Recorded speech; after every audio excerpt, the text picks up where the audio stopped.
Dans cette vidéo, je vais vous parler d'un livre que j'ai adoré.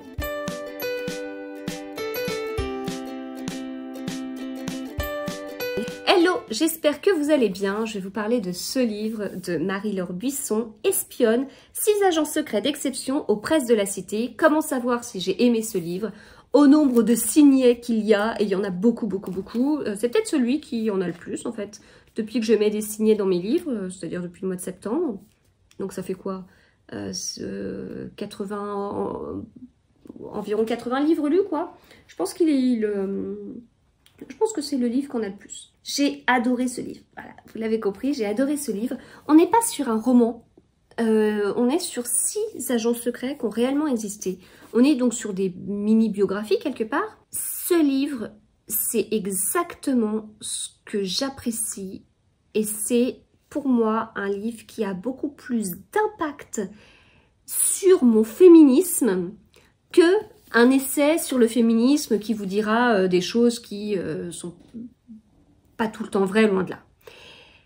C'est hyper inspirant d'avoir le portrait de 6 femmes qui se sont battues pour faire certaines choses, qui ont parfois profité de ce qu'on pensait des femmes pour tirer ça à leur avantage.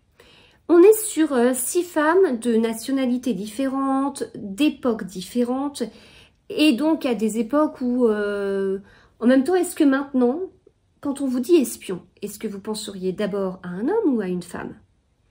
Oui, je sais déjà, le terme espion, c'est un mot masculin. Oui, je sais, mais en même temps, si on a une femme et un homme, on va dire 2 espions, on va pas dire 2 espions. Donc, est-ce que vous penseriez d'abord à un homme, puisque c'est le masculin qui l'emporte sur le féminin? Est-ce que vous penseriez d'abord à un homme parce qu'on est dans encore un peu une société patriarcale par certains aspects? Est-ce que vous penseriez à un homme parce qu'on pense à du danger, etc. Et donc, ça peut pas être une femme? C'est intéressant. Mais du coup, si votre voisine qui a des enfants, qui paraît la parfaite petite femme au foyer, est-ce que vous penseriez à elle comme une espionne? Bah, pas sûr, pas sûr. Si c'est un homme qui faisait ça, vous vous diriez peut-être, un homme au foyer, c'est bizarre.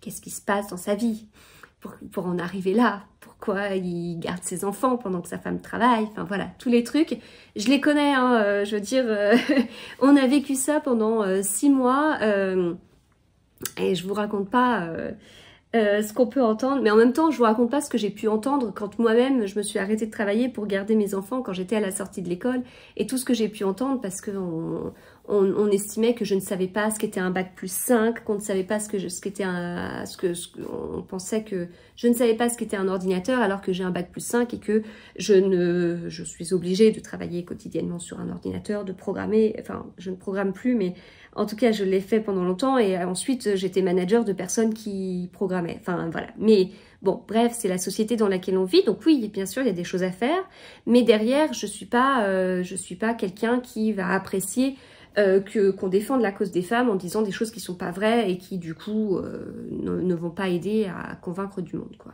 Pour moi, ça, c'est hyper inspirant. C'est hyper inspirant. Elles utilisent ce que les gens pensent, malgré eux, pour exercer leur travail d'espionne. Voilà. Elles utilisent le fait qu'on va se dire que bah non, la voisine, elle peut pas être espionne, pour l'être. Ah, c'est pas le cas de toutes, mais en tout cas, il y en a certaines.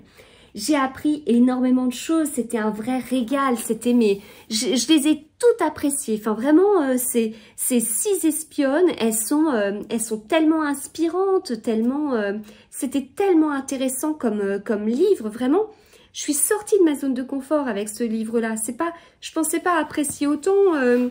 On va me dire, ben voilà, tiens, c'est une biographie sur des espionnes. Ok, mais bon, un bon polar, c'est très bien aussi, quoi. Enfin, voilà. Bah ouais, mais en même temps, c'est hyper intéressant. Le monde du polar est pas très loin. Et les petites biographies, elles sont super bien écrites parce que on va pas suivre sur quelques pages. Alors, madame est née à telle année, elle a fait ci, en telle année elle s'est mariée. Non, c'est écrit de façon à accrocher le lecteur. En fait, on va suivre ces femmes pendant des moments forts. On va se dire non mais quelle vie.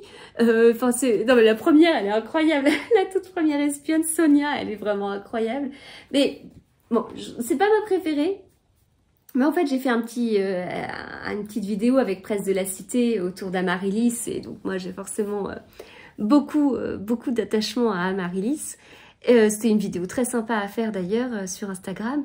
Mais derrière, on va vraiment être accroché à leurs histoires comme si on suivait la biographie de personnages fictifs. Mais ce sont des vraies personnes qui ont réellement existé ou qui existent encore réellement. Et c'est ça qui est fort en fait. Bon, je pourrais vous en parler pendant longtemps, mais ce qu'il faut retenir, c'est que ce livre est trop bien, que je vous le conseille totalement. Et c'est tellement inspirant, enfin ce livre il est tellement bien, enfin si vous êtes une femme, c'est un livre qui est important parce que derrière, si vous avez des petits défis dans votre quotidien, dites-vous qu'il y a des femmes qui en ont eu des gros et qui ont réussi à mener à bien des missions de folie et voilà, donc...